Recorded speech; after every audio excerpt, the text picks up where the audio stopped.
एक चीज़ तो आप मान के चलें, हमारा जो सबसे बड़ा ट्रेंड है वो अप है। हम एक multi year multi decade bull market में, इसकी हमने बात की। अगर आपका व्यू 20 साल का 25 साल का है तो निफ्टी 1.5 लाख भी जाएगा, उसके हिसाब से कोई दिक्कत नहीं। उसमें आप चाहे फिर 22,000 पर खरीद रहे हो 25,000 पर खरीद रहे हो, उससे कुछ फ़र्क नहीं पड़ने वाला है। तो अगर आप एक प्योर इन्वेस्टर हैं तो आपको भारत में कभी दिक्कत नहीं आएगी। पिछले 20 साल में नहीं आई है, अगले 20 साल में नहीं आएगी। हाँ, बीच बीच में फेजेस आएंगे जिसमें इस तरीके से मार्केट आपको करेक्शन देगा।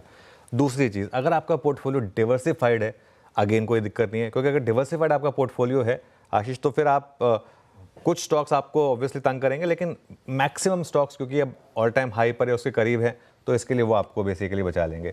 तो आई थिंक पिछले 3 महीने के जो मूव्स आए ना, उससे एक लेसन जो मिला है कि कभी भी अपने सारे एग्स ना एक बास्केट में मत डालिए। बेसिकली एक पर्टिकुलर सेक्टर पर या एक पर्टिकुलर स्टॉक पे बुलिश होकर सारा उस पर मत डालिए। आपके पोर्टफोलियो में ना HDFC बैंक भी होना चाहिए और जोमेटो भी होना चाहिए। मतलब ये जस्ट 2 साइन बता रहा हूँ, एक एकदम हाई बीटा स्टॉक, एक एकदम लो बीटा स्टॉक का।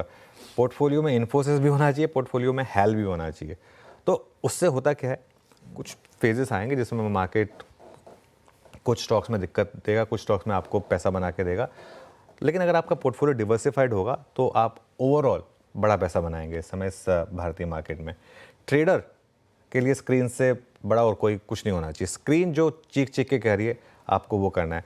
सितंबर अक्टूबर में स्क्रीन चीख चीख कर कह रही थी कि ये मार्केट सेल ऑन रैली का था, आपको सेल ऑन रैली करने की ज़रूरत थी।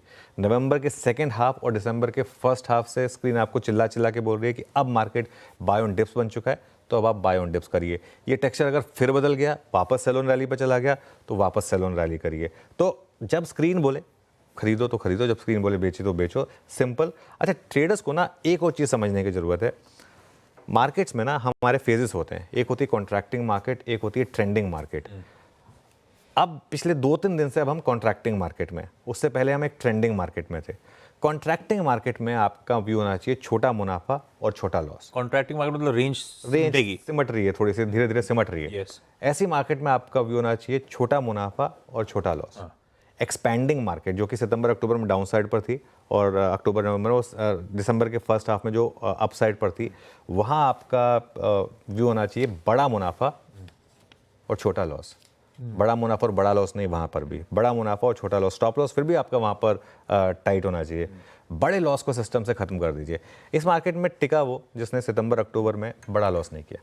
बस अगर आपने सितंबर अक्टूबर में बड़ा लॉस कर लिया ना, आप ये अक्टूबर नवंबर में, आप नवंबर सेकंड हाफ और दिसंबर की रैली आप एंजॉय नहीं कर पाए, क्योंकि आपके पास कैपिटल ही नहीं थी। तो इसके लिए अगर आपका कैपिटल ही नहीं तो एंजॉय कहाँ से करेंगे? तो इसके लिए बड़े लॉस को एलिमिनेट करिए सिस्टम से। उसका तरीका होता है अपने स्टॉप लॉस को रिस्पेक्ट करना, बहुत ज़रूरी है उसको, और अपनी पोजीशन साइज को रिस्पेक्ट करना अपने हिसाब से, ताकि आप लॉजिकल स्टॉप लॉस लगा सकें। ये आई थिंक पिछले 2-3 महीने का एक थोड़ा सा लेसन रहा होगा। ना बिल्कुल।